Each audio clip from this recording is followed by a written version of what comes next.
Good afternoon, everyone, respected moderators and chairpersons, and dear friends and colleagues.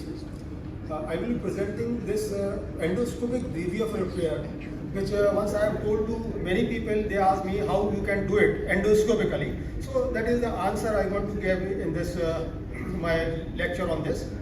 And just to introduce her, initially the VVF, which is a very old disease which has haunted the urological community since decades, and the open repair was the standard of care. Then came the minimal invasiveness by way of laparoscopy. Again, stood the test of time and has given the good result, but with some plus and minus on laparoscopy, because if you have got something adhesions, multiple surgeries, then there are problems.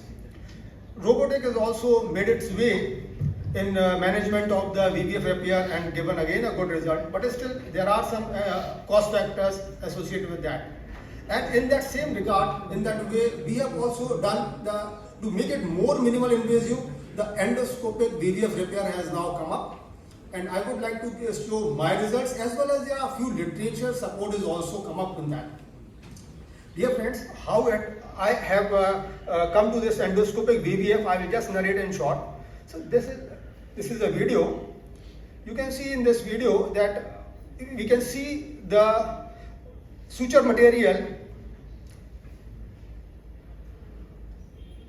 on doing a cystoscopy. This was a case. The first case, I did a per vaginal VVF repair of a patient or relative of a urologist who has sent this patient to me, and I was very confident, and probably he was also confident on me that I'll do a good VVF repair. I did a per vaginal repair and sent the patient around day 4th, and patient was dry. And I called back for the catheter removal on day 14, and that patient was telling me, I am having a leakage. I thought there may be some leakage periurethral, as we always take something positive. But when I put the speculum, I saw there is something coming out, urine is there per vaginally. And I took for the endoscopy to see if really there is a leak or not. And to my surprise, that I could see this suture. And I thought, oh, now it is gone. He will have the choices are either a conservative approach, putting a catheter for some more days and wait and watch, and with all God bless. Then second choice, maybe a fulguration described in the text with around 5-10%. Immediately one thought came to my mind that can I take a suture on that and something buttress it. So I said to the anesthetist that gives some anesthesia, and immediately I took a 3 mm needle holder, laparoscopic, and 4 or 3 this vicryl, and put that inside, and the vision is with the 14 mm compact cystonephroscope from the Richard Wolf. And it was a reasonable vision, and one part of that thread was outside the urethra. I took a suture and I took a needle out, and then what I did, I took that extracorporeal knot and pushed that knot into the bladder, again under vision. And then I did this, took 2 sutures, and finally I sealed through, and the patient, the leak was stopped, and again I kept the catheter for 2 weeks and then removed it, and it worked. So that was the initial kick which I got of doing this. Then I thought that if I can do it like that, I can do it for some chronic case also. Next case, what I took was, this was a case post hysterectomy. 2 years he was having incontinence. There was a small fistula which was, I thought, an ideal case for me. Then this put a guide wire, and then what I did, again in this case, I took an advantage that we have got a 22 French resectoscope. So I thought I'll make the margins raw with the 22 French resectoscope. So this is how I've injected it with the saline adrenaline, so that there is a minimal bleeding and we have got a good vision. I made this area raw all around. We can see in this.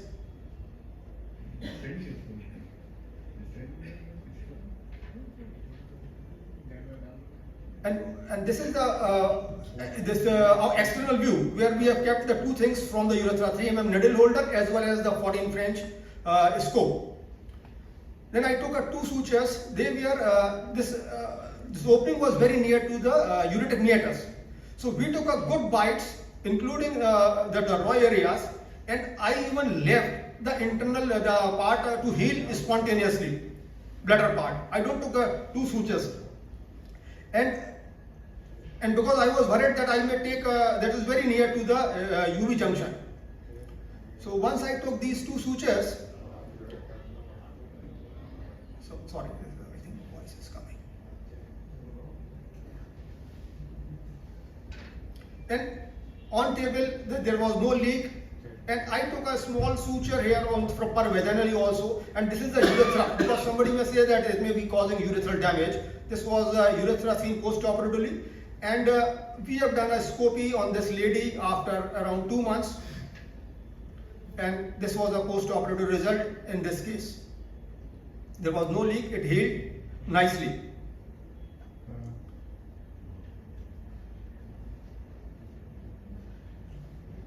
This was the area of VVF. So it again worked in this case. So these were our 2 cases. After that, I have tried this with some even Scorpio needle holder, but those cases are still under means our observation. And one was a very large case. We turned it to the open, then so it is not included here.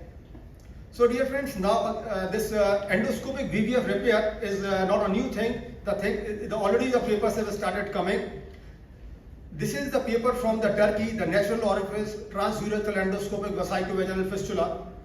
What these people have done, they have done it for the acute case again, and though I don't know, they have written acute, but here it appears that it is again a chronic, but they have not done that resection with the electrode. And what they did is putting a 5 mm scope from periurethral and then putting a needle across that. And they have also reported the success in this procedure. Then one more paper has come up recently, January 2024. This they have done as minimal invasive transvaginal single port laparoscopic vesicovaginal fistula repair, a case report and a point of technique. They have used a vaginal approach, and also they closed in 2 layers and they have achieved a success. And this is our publication last year of this technique, and it is in a reputed journal, Tropical Doctor, and this is also available in YouTube. So dear friends, what are now the indications and the advantages? One thing is it can be applied for a small fistula, at least at present seen and by the literature backup. And second thing, it is very good for the salvage procedures. If we have repaired the complex VVF and there is a small hole, then we have got one thing in our hand rather than wait and watch. And the small subtrigonal fistulas, where we are approaching a per vaginal approach, but it is a non-capacious vagina, and really the open surgery could be difficult, then we can apply this technique.